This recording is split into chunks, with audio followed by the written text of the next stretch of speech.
Eto, nagpapalinis tayo ng kuko. Weekend na naman dito. Nagpapapedicure ako. Dito lang yan sa Moya Salon. Halina kayo, guys. So, inaano siya, ini-scrub. Then, lalagyan ng cutex para maganda naman ang paa natin. Mura lang po ito. Huwag kayo mag-alala at hindi naman kamahalan. Hindi raw ba busy yung... May binibigyan tayo ng discount kaya tayo nakakapagawa. Una, i-scrubin muna niya. Ganyan, i-scrub.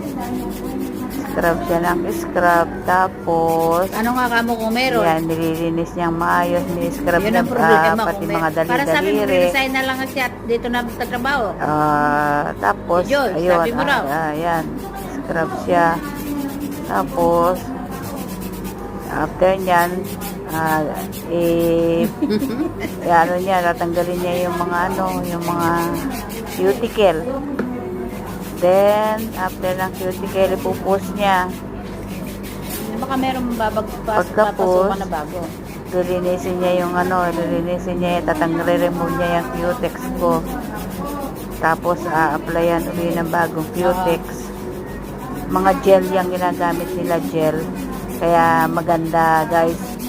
Abutin ng 1 month.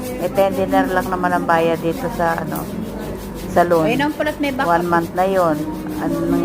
Niya, pinaka na yung 1 month. Minimum na yun.